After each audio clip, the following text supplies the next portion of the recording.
Well, what makes some people more willing to act out on stage, whatever type of Yeah, well, stage acts you have them doing? What happens there in? Yes, I understand you make it fun, you bring them back to childhood, but what makes one person more open to acting out than another person? Is it and are you in fact putting them into a state that is out of their conscious control, or could they resist right then and there a suggestion that you might theoretically give them that they wouldn't well, it's not really want to conscious do? control, it's their subconscious control. If they're in hypnosis, the conscious mind is relaxed, the subconscious mind is brought up front, and they're controlling what's going on around them. And people will find reasons to do whatever it is they want to do or not do. For example, I've had some people who pop out of hypnosis because the person next to them bumped into them, or maybe they needed to use the restroom, or maybe it just wasn't their night to relax and be in front of an audience. Sometimes they're better off that night seeing it from the audience than being in the show. And then I've done a show in the same hotel or casino the following night, and they come back and they're my superstar because they've relaxed, they've opened up a level of trust. They've been willing to let themselves come out and play as a child. But can somebody be made to do something that they would not normally Absolutely not, no. do? Okay. And, but again, some people will tell you initially, I'm very introverted, and when they get into hypnosis, the screaming inside them extrovert that wants to come out and play comes up to the front.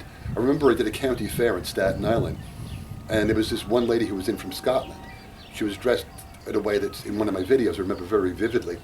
She had bib overalls on, and they were cut down into shorts. So there was an up here and a little bit down here, and she was super hyper reactive in the entire show. And afterwards, when I met her husband, he said to me, she's the most introverted woman I know, but not in my show. In my show, she was my star. She was jumping around. Some people even said to me, did you pay her? I'm like, I've never met her before. Nobody in their right mind would do that. That's something that some stage hypnotists have been accused of putting people in their shows, and that they know is something. I don't do that. I've got the juice to go out there and do what I have to do and make it work and have a really great time. So it sort of evokes for me, sometimes I have found, over these 11 or 12 years that I'm doing this now, it's second career for me that took off, and I know you came to it a little bit later in life also in terms of making it a profession, right? Did different things Well, before. I got a career straddling 3 decades at least here. So. Right, sure. But what I'm saying, what it evokes for me is that I have found from my experience that sometimes when people come to me who are anxious people, I know we're not supposed to technically use the term anxiety, but they're anxious people. Let's call them that. They're the ones who go they're the ones who go the deepest. Nervous, stress-filled. I get it. But they're ready to let go. That's what it comes down to when they go into the deepest levels of somnambulism, from my experience. So I think it's probably a similar principle. The introvert maybe really wants to let go. They feel like there's some sort of restraint. I mean self-restraint that is holding them back. And the straitjacket's off. They can come out and play. Right. The handcuffs are off. They can come out and have a good time. And let's face it. I mean, you ever go into a room full of people at a party and there's people telling jokes that are not funny? Sure. Well, I've been that person a few Yeah. times. Well. And so have you. Yes, that's true. I'm not willing to admit that in front of this camera. But generally speaking, both of us have a fairly reasonable sense of humor. But I've been at meetings where there were business people trying to tell jokes, and they're simply not funny. It just becomes rude and nasty. Right. It's like a bad version of, say, a put-down comedian, Right. along the lines of, say, Don Rickles, but a bad version of that, where it's not funny anymore. And with the same thing going on at a stage show, there's people who really want to come out and play. But when you think about it, play is really important for all people, young and old. Right. And so many people get stodgy and stuck and stuffy, and they're not going to do anything fun. And what are you doing jumping around having a good time? Sit over here. And what do you do? You think about parents who do that to their kids and kill their creativity. I often use that playfulness, that childhood memory of playfulness, for exercise. When people come to me for weight loss, I know I have to incorporate some degree of exercise motivation in them, and I'll often have them remember, swinging on the swing, sliding down the slide, just twirling their arms out under the sun to watch the clouds spin above them, which they did spontaneously as kids. Windmilling their arms. I know what you're talking about. Whatever it is, things, something to show that movement is expression and joy, and to try to connect them to that particular feeling while in the state of hypnosis.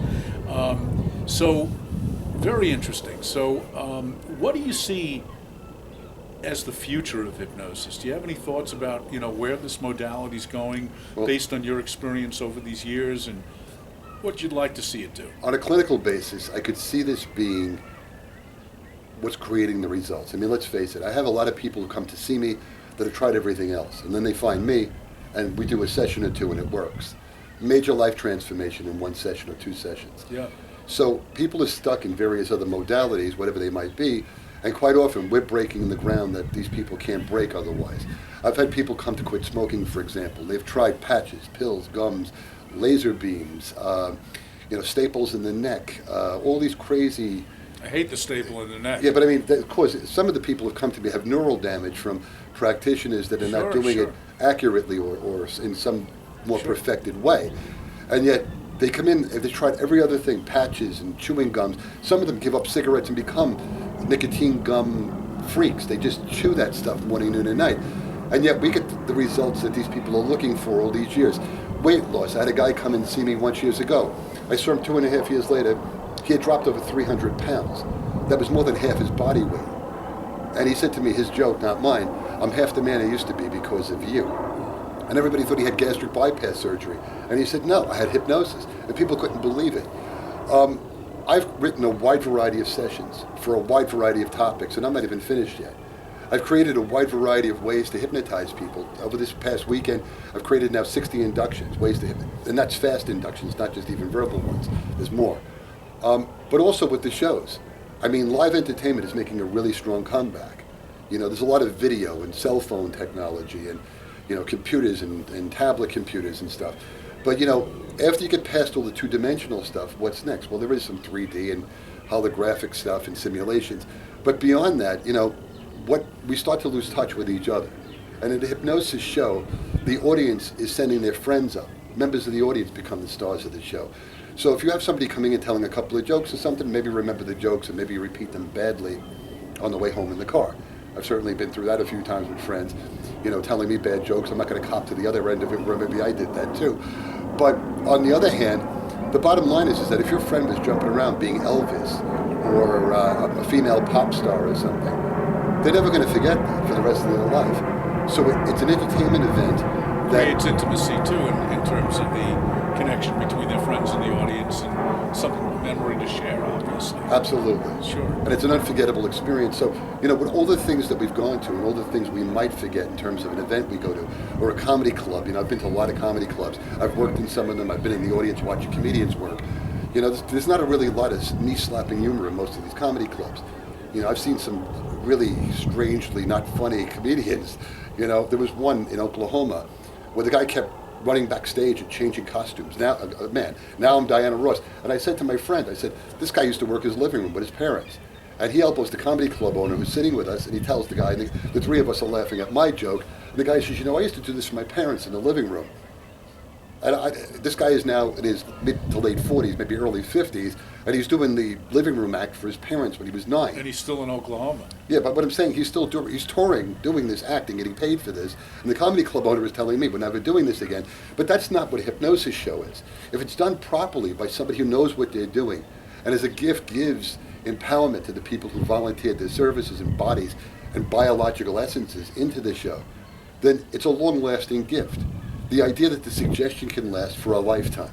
So you must, one of the reasons I would imagine, you correct me if I'm wrong, that you connected to the world of speed trance and rapid inductions, which is a real hallmark of what you do, came from stage hypnosis, or was it the other way around?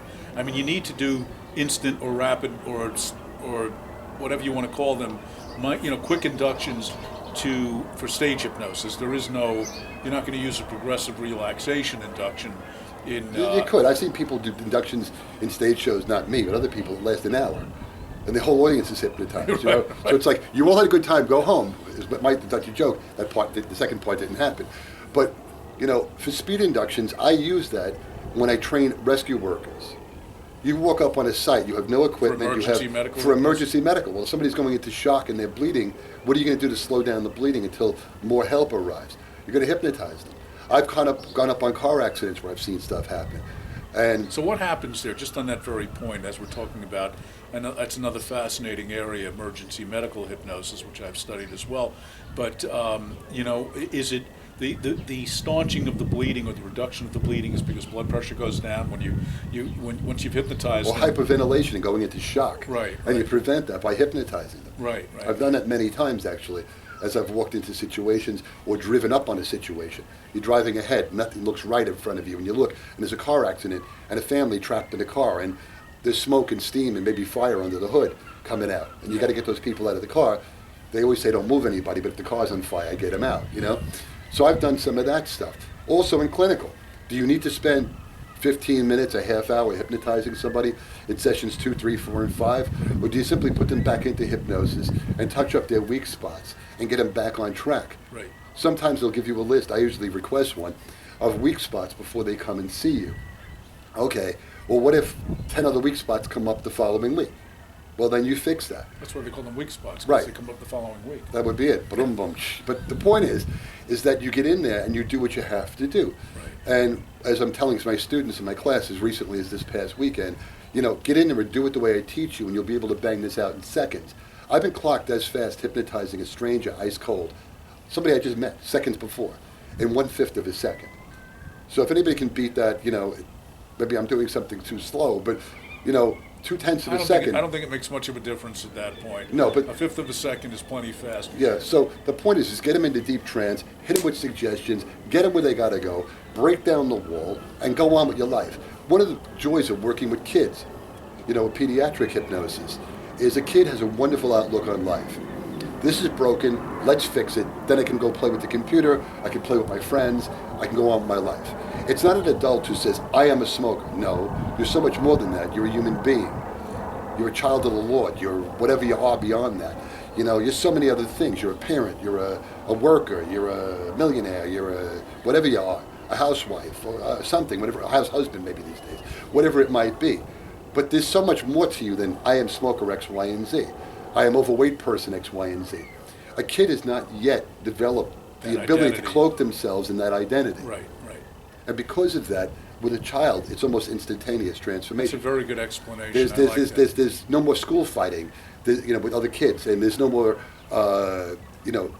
upset about the parents' divorce. It's not their fault. Sure. There's no overweight issues with kids, no drinking, drugs, or smoking. There's so much we can do in this profession. The stigma just needs to be released from people's minds because, in many movies,